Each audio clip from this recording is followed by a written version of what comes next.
À 79 ans, Barry Gibb révèle enfin la vérité sur Cliff Richard.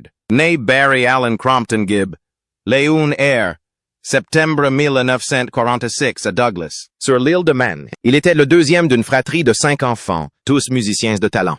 16 parents, Hugh et Barbara Gibb, ont créé un foyer où la créativité et la musique s'épanouissaient librement, nourrissant la fascination précoce de Barry pour la mélodie et l'harmonie. Dès son plus jeune âge, Barry a fait preuve d'un talent exceptionnel pour composer des chansons alliant émotions brutes et structures complexes, un don qui allait définir sa carrière pendant plus de 60 ans. Lorsque la famille Gibb a déménagé à Manchester, en Angleterre, puis à Redcliffe, dans le Queensland, en Australie, les ambitions musicales de Barry se sont affirmées, trouvant un écho particulier auprès de ses jeunes frères jumeaux, Maurice et Robin.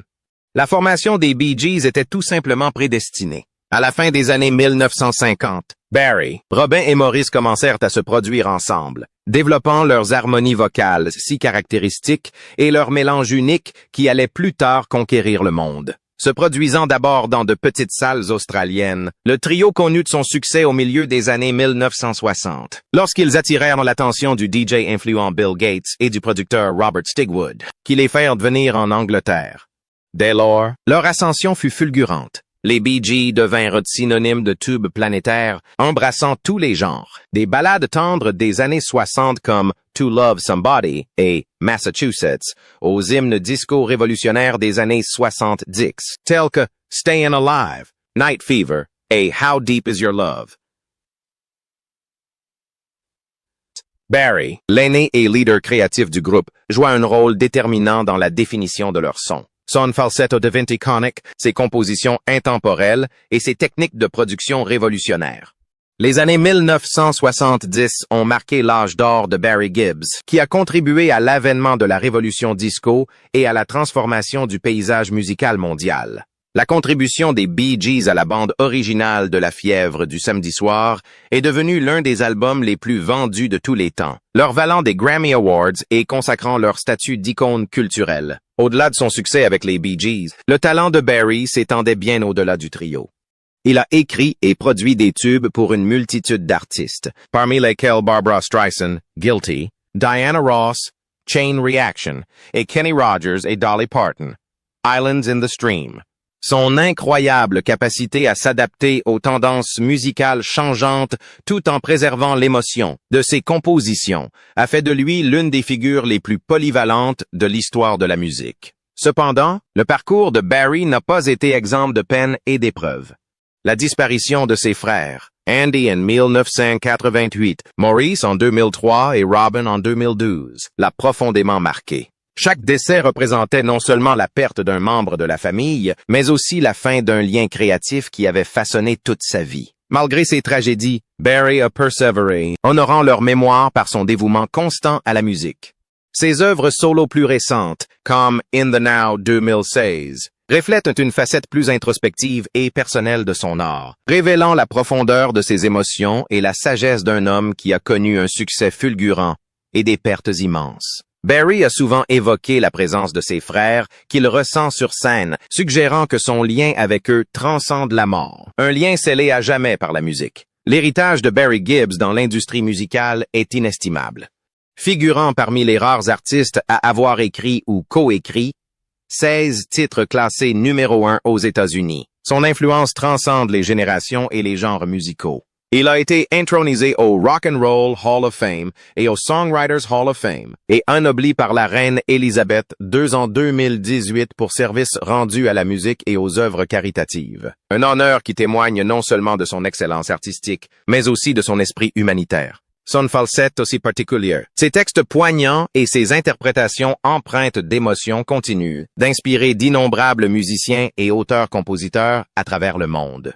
La vie sentimentale de Barry Gibb a été aussi riche et durable que sa carrière légendaire, débutant par son premier mariage avec Maureen Bates, puis sa relation fusionnelle avec Linda Gray, son épouse dévouée pendant plus de 50 ans. Chaque relation a marqué une étape importante de son évolution personnelle, reflétant les défis de la célébrité, le pouvoir de l'amour et la stabilité qui lui a finalement permis de s'épanouir pleinement en tant qu'homme et artiste. Barry Gibb a épousé Maureen Bates en 1966, alors qu'il était encore un jeune homme à l'aube d'une carrière internationale.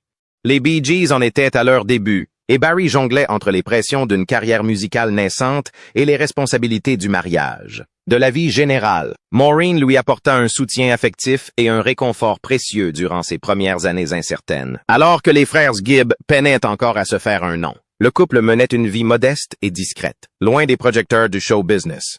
Cependant, la célébrité, en bouleversant la vie de Barry et les exigences de sa carrière fulgurante, mirent inévitablement leur relation à rude épreuve. Le tourbillon des tournées, des enregistrements et de l'attention médiatique rendait de plus en plus difficile pour le jeune couple de préserver une certaine normalité. Après 4 ans de vie commune, leur mariage se termina par un divorce en 1970.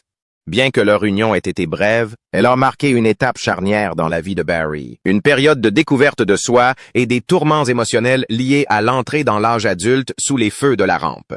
Son mariage avec Maureen, bien que non durable, lui a enseigné de précieuses leçons sur l'amour, la loyauté et les sacrifices qui accompagnent souvent le succès. Cette même année, le destin est intervenu de la manière la plus profonde lorsqu'il a rencontré Linda Gray, la femme qui allait devenir non seulement son épouse, mais aussi son pilier à travers des décennies de triomphes et de tragédies.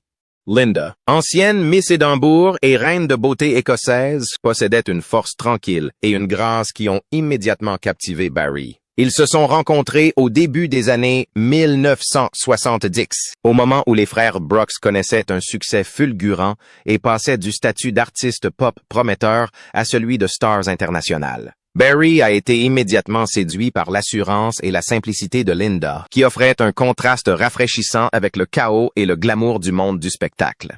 Leur idylle s'épanouit rapidement et, le 1 septembre 1970, ils se marièrent. Une union qui allait devenir l'un des mariages les plus durables et admirés de l'histoire du show business. Tout au long de leur mariage, Linda Gray fut le pilier sur lequel Barry bâtit sa vie. Elle était non seulement sa partenaire amoureuse, mais aussi son refuge émotionnel, l'aidant à gérer la pression de la célébrité, l'intensité des relations familiales et les exigences créatives liées à la préservation de l'héritage exceptionnel des BG. Ensemble, ils ont fondé une famille à l'image de la profondeur de leurs liens, élevant 5 enfants. Stephen, Ashley, Travis, Michael et Alexandra. Leur vie de famille, bien que parfois marquée par les difficultés de la célébrité et le deuil, était profondément ancrée dans l'amour, le respect mutuel et une connexion spirituelle. Linda a été présente aux côtés de Barry lors de chaque étape importante de sa vie, depuis le succès fulgurant des Blues Bears à l'époque disco jusqu'à la perte déchirante de ses frères, Morris et Robin. Elle est restée inébranlable face à son épuisement, son chagrin et la douleur de survivre à ses frères, avec lesquels il avait partagé son parcours musical. Dans des interviews, Barry a souvent confié que Linda l'avait sauvé, tant émotionnellement que spirituellement. Il a souvent parlé de la façon dont son amour indéfectible l'a ancré dans la réalité et lui a donné la force de tenir bon lorsque son monde semblait s'écrouler. « Linda est mon rock », a-t-il déclaré un jour, soulignant que sa loyauté et son dévouement l'avaient empêché de succomber aux tentations les plus sombres de la célébrité. Alors que de nombreux mariages de stars ont vacillé sous le poids de la pression et du regard du public, l'union de Barry et Linda a résisté, un rare exemple de véritable partenariat dans un milieu réputé pour ses relations éphémères. Leur histoire d'amour, qui a débuté il y a plus d'un demi-siècle, continue de s'épanouir. Ils profitent de leurs dernières années ensemble dans une relative tranquillité, se retirant souvent dans leur maison de Miami, entourés de leur famille et de leurs souvenirs. Après des décennies d'amitié, d'admiration et parfois de distance, Barry Gibb s'est enfin confié sur ses véritables sentiments envers la légende de la pop britannique, Cliff Richard. Aujourd'hui âgé de 79 ans, le dernier Bee Gee encore en vie a évoqué avec sincérité et émotion une relation qui a traversé plus d'un demi-siècle dans le monde de la musique en constante évolution. Pendant des années, les fans ont spéculé sur la nature de leur amitié, celle de 2 des voix les plus influentes de l'histoire de la pop, dont les carrières se sont souvent croisées, mais dont les personnalités semblaient évoluer dans des univers musicaux différents. Barry, jamais du genre à parler à la légère, a choisi ce moment de sa vie pour enfin révéler la vérité sur ce que Cliff Richard a vraiment représenté pour lui et comment leurs parcours se sont influencés mutuellement. Cliff a été l'un des premiers artistes à me faire croire qu'on pouvait être à la fois respectable et célèbre. a commencé Barry, en évoquant leur première rencontre dans les années 60. À une époque où de nombreux artistes étaient pris dans le tourbillon de la célébrité, le calme, l'humilité et l'intégrité morale inébranlable de Cliff étaient remarquables. Il n'a jamais perdu espoir, même lorsque le milieu a tenté de le briser. J'admirais cela pour Barry, qui avait été témoin des tentations et des tragédies liées à la gloire. La constance de Cliff était rare, une sorte de rébellion silencieuse contre les aspects les plus sombres du show business. Barry se souvenait aussi comment le succès de Cliff avait ouvert la voie à des artistes britanniques comme lui et ses frères, leur permettant de voir plus grand. Alors que nous cherchions encore notre style, Cliff avait déjà conquis les charts. Il nous a prouvé qu'il n'était pas nécessaire d'être américain pour connaître un succès planétaire. On pouvait venir d'Angleterre ou de n'importe où, et le monde entier serait à l'écoute. Cette reconnaissance revêt une signification particulière, car les Bee Gees eux-mêmes allaient devenir des icônes mondiales, contribuant à définir non seulement la pop et le disco, mais toute une époque culturelle. Selon Barry, le succès précoce de Cliff Richard a contribué à faire tomber les barrières, qui séparaient autrefois les musiciens britanniques de la scène internationale. Cependant, les révélations de Barry ne se limitaient pas à l'admiration. Il évoquait également la distance qui s'était installée entre eux au fil des ans, un fossé qui avait intrigué nombre d'observateurs. Nous n'étions pas du genre à nous appeler tous les jours, mais à chaque fois que nous nous revoyions, le respect était toujours présent. Parfois, la vie nous mène simplement sur des chemins différents. Il a raconté comment l'ascension fulgurante des Bee Gees dans les années 1970, avec des tubes comme Stayin' Alive et How Deep Is Your Love, l'avait plongé dans un tourbillon de tournées, d'enregistrements et de frénésie médiatique, rendant difficile le maintien de relations personnelles. Quand on est au sommet de la gloire, on croit avoir du temps pour tout le monde. Mais la célébrité est plus rapide que l'amitié. Gibb a toutefois clairement indiqué que son admiration pour Cliff Richard était restée intacte. Ce que j'ai toujours le plus admiré chez Cliff, c'est qu'il est resté fidèle à lui-même. Il n'a pas suivi les tendances, il a créé les siennes.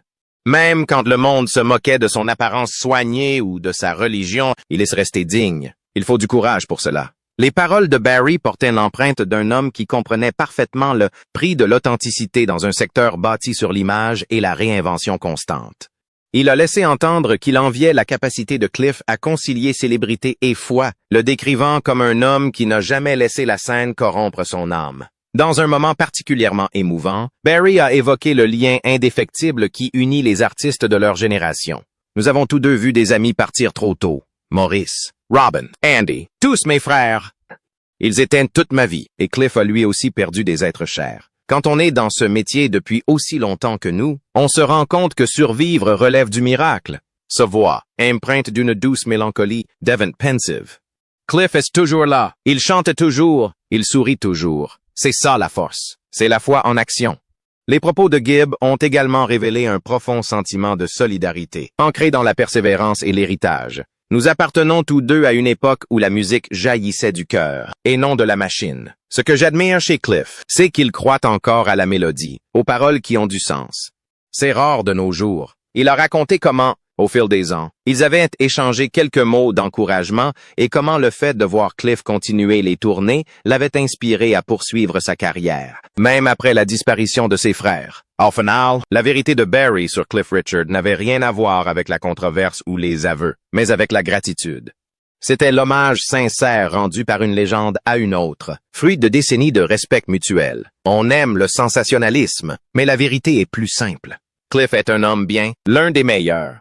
Il n'a jamais baissé les bras, il n'a jamais cédé. C'est ce que j'admirerais toujours chez lui, à 79 ans. Barry Gibb s'exprime non pas comme une superstar en quête de notoriété, mais comme un survivant rendant hommage à un père qui partage sa compréhension rare des hauts et des bas de la célébrité. Ces paroles nous rappellent que derrière les projecteurs et les cris des fans se cache une communauté discrète d'artistes qui ont persévéré, évolué et sont restés fidèles à leurs convictions. Pour Barry Gibb, dire la vérité sur Cliff Richard n'était pas une révélation. C'était un acte d'amour, de respect et d'admiration intemporelle pour un homme qui, comme lui, n'a jamais cessé de croire au pouvoir de la musique.